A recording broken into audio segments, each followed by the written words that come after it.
Hai, selamat datang di YouTube aku. Di video kali ini aku akan membahas terkait dengan saham dengan valuasi yang murah serta memiliki fundamental yang bagus, dan saham ini merupakan menjadi saham salah satu yang menjadi koleksi dari Lo Keng Hong atau sering dikenal dengan Warren Buffett-nya Indonesia. Dan saham ini juga membagikan dividen yang cukup besar di tahun 2023 teman-teman. Oke, sebelum saya lanjut, jangan lupa untuk di like dan di subscribe terlebih dahulu agar channel ini semakin berkembang ya teman-teman.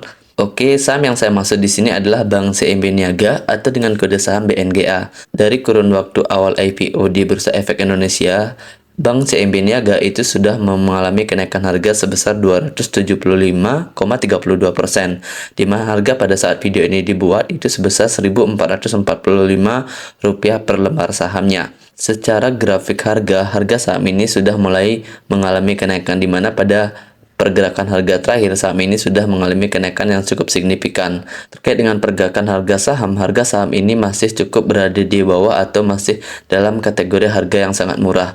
Nah, ketika kita lihat dari segi pendapatan atau laporan keuangan dari Bank CMB Niaga ini, kita bisa lihat per kuartal, di mana dari tahun 2022 sampai tahun 2023 kita bisa lihat di kuartal pertama di tahun 2023 pendapatan dari BNGA ini mengalami peningkatan yaitu sebesar 15,68% dibandingkan tahun sebelumnya. Kemudian terkait dengan laba bersihnya juga meningkat sebesar 32,41%.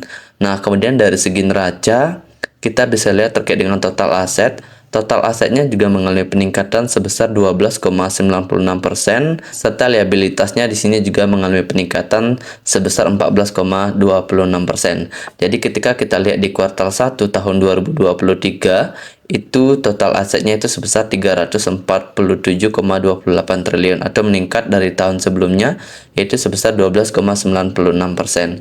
Nah, ketika kita lihat dari laporan keuangan dari segi aset, di mana saham BNGA ini memiliki aset sebesar di tahun 2023 di kuartal 1 itu sebesar 347 triliun, dan di tahun 2022 itu hanya sebesar 306 triliun. Jadi di tahun 2023 terkait dengan asetnya sudah mengalami peningkatan dibandingkan tahun sebelumnya. Nah, kemudian ketika kita lihat asetnya, di mana di sini aset tetapnya itu hanya sebesar 9,7 triliun, di mana setelah dikurangi dengan akumulasi penyusutan itu hanya sebesar 6,9 triliun, dan ini aset tetapnya juga sudah mengalami peningkatan dibandingkan tahun 2022 yang hanya sebesar 7,04 triliun. Nah, yang sangat menarik di sini adalah aset tetapnya itu sangat sedikit ya, jauh sangat sedikit dibandingkan dengan jumlah aset secara keseluruhan. Nah, di mana ketika kita lihat secara lebih detail, di mana aset yang lebih besar itu adalah berada di terkait dengan kredit yang diberikan. Jadi di sini yang mayoritas terkait dengan asetnya itu adalah terkait dengan penyaluran kredit, yaitu sebesar 193 triliun.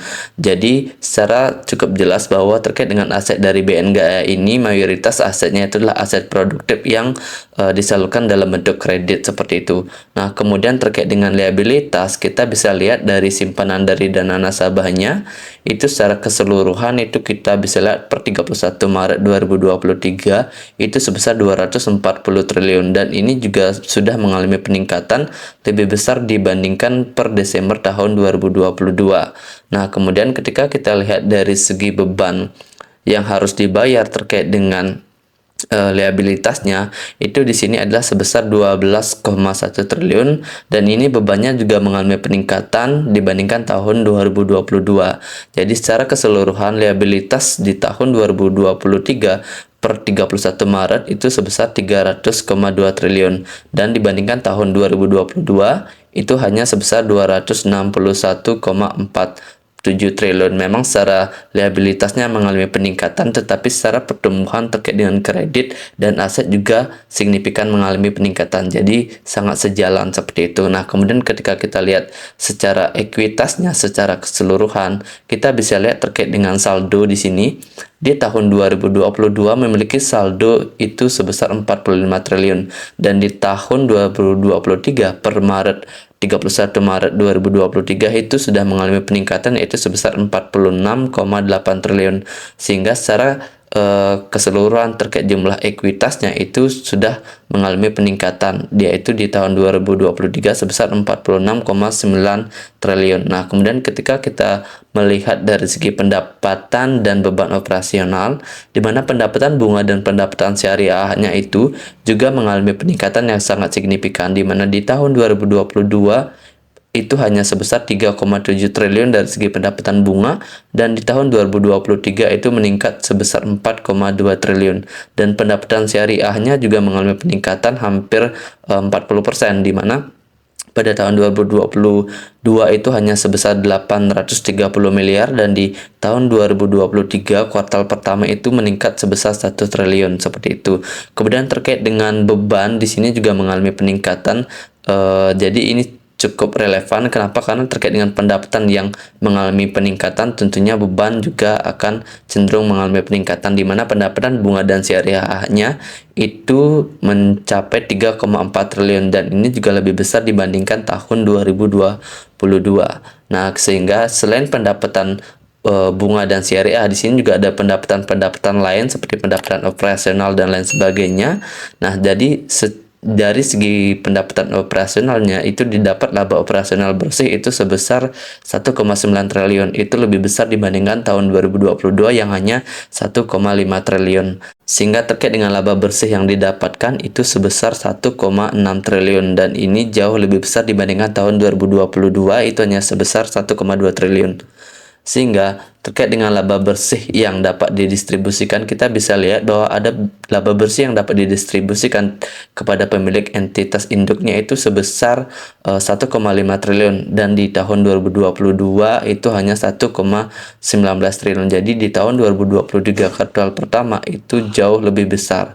Nah, kemudian terkait dengan ada juga jumlah penghasilan komprehensifnya yang dapat didistribusikan itu juga mengalami peningkatan dibandingkan tahun 2022 seperti itu. Sehingga dengan adanya pertumbuhan laba dari tahun 2002 ke tahun 2023, maka terkait dengan pendapatan dari laba per sahamnya juga mengalami peningkatan, teman-teman, di mana di tahun 2022 itu hanya sebesar Rp47,89 per lembar sahamnya, dan di tahun 2023 itu sudah sebesar Rp63,42 per lembar sahamnya. Dan ini juga sangat berpengaruh terkait dengan earning per share-nya. Kita bisa lihat di mana di kuartal 1 di tahun 2020, 2021, 2022, dan 2023, kita bisa lihat di kuartal pertama itu pada tahun 2023 itu sebesar Rp63.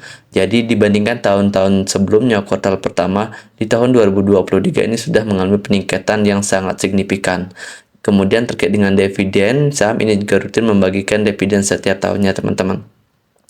Nah, ketika kita lihat terkait dengan dividen per share-nya itu sebesar Rp115,16 per lembar sahamnya, di mana book value per share-nya itu atau harga wajar atau nilai buku dari saham itu sendiri ada sebesar Rp1.865,40, di mana harga saham saat ini itu hanya sebesar Rp1.445. Itu artinya harga saham sekarang itu masih jauh lebih murah dibandingkan dengan harga buku dari saham itu sendiri.